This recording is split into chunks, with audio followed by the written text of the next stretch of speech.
Assalamualaikum semua tacaha. Hello everyone. Untuk video kali ini saya akan kongsikan bagaimana kita hendak mendapatkan muzik background di video kita secara percuma. Okey, enjoy.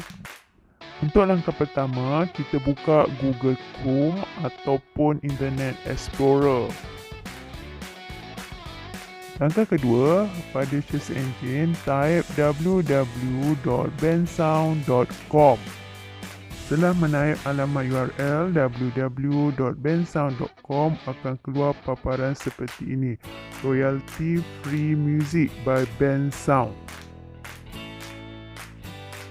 Okey, pada bahagian atas tersebut ada pelbagai jenis muzik yang boleh kita klik dan pilih untuk dijadikan pilihan.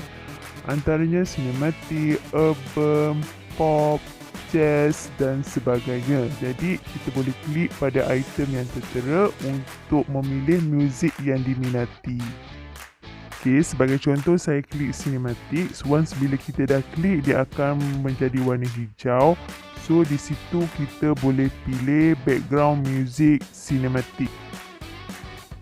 Ini adalah paparan muzik sinematik. Sekiranya kita berminat, kita klik pada download.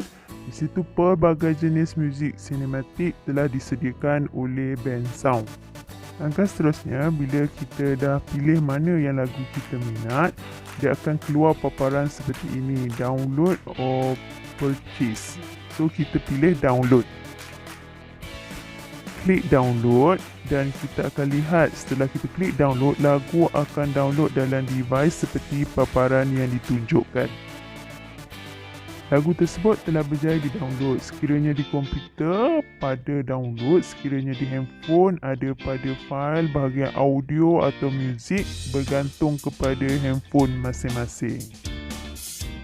Kalau kita tengok sini, Bensound juga ada menyediakan lagu yang perlu dibayar. So, dia kat situ download dan purchase. So, kalau kita nak free, kita download yang download saja. Kalau kita nak yang berbayar, kita klik purchase. Okay, bila kita klik purchase, dia akan keluar paparan seperti ini. So, kalau kita nak beli, kita klik purchase. Paparan seperti ini akan keluar sekiranya kita klik purchase ikut prosedur pembayaran yang telah ditentukan oleh pihak Bensound.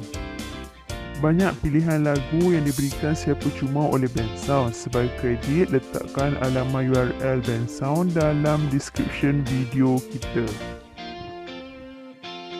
Itu saja perkongsian video tutorial hari ini. Diharapkan semoga video ini memberi manfaat kepada semua. Okay, bye-bye. See you in next video.